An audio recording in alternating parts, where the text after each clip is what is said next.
Karin. Happy po. Actually, first time ko lang po nakita ngayon. Sila ata napanood na nila ako. So, yun, maganda na-excite ako kasi si Direk super ganda na pelikula. Excited. Sabi niya, magiging proud ka. Sabi niya, mag-invite ka. So, happy po ako. Ayan. Happy ako na naging part ako nito. Thank you po, Madam Baby. Ayan, thank you, Direk. Ayan, at napasama po ako dito sa project. Sa iyong project. Thank you. At syempre kay Alan, maraming salamat. Tinutulungan niya ako eh. Siya talaga yung tumulong sa akin sa lahat eh. Magaling ka talaga. Siyempre,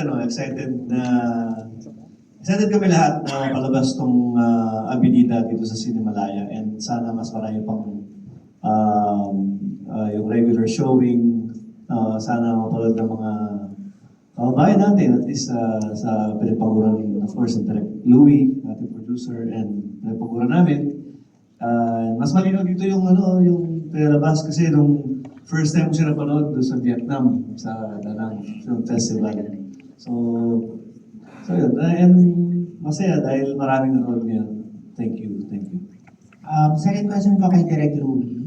Direk, what's the reason behind choosing Cayete Laguna for the location of your film? Actually, asan siya? Thank you very much. Ayun!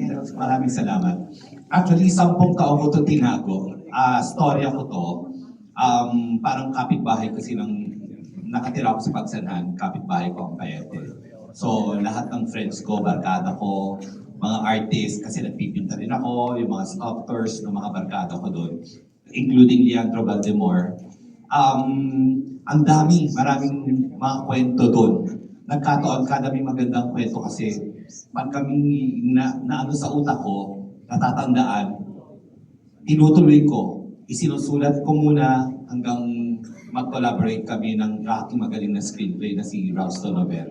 10 taon, hanggang dumating ang pandemic, naghanap ng tamang artista na nakakayanin yung role nitong Avenida. Kasi hindi biro yung pagkuha ng artista. Maraming magagaling, pero ang hirap dumating sa akin yung character na parang hindi siya.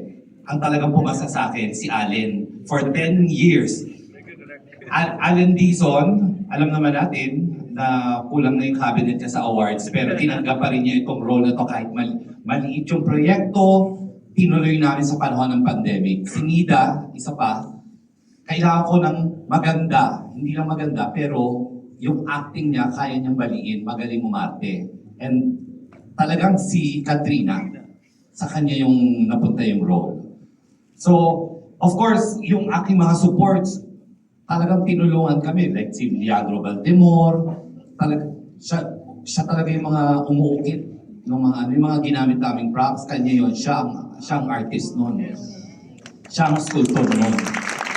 So, inukit niya for our film.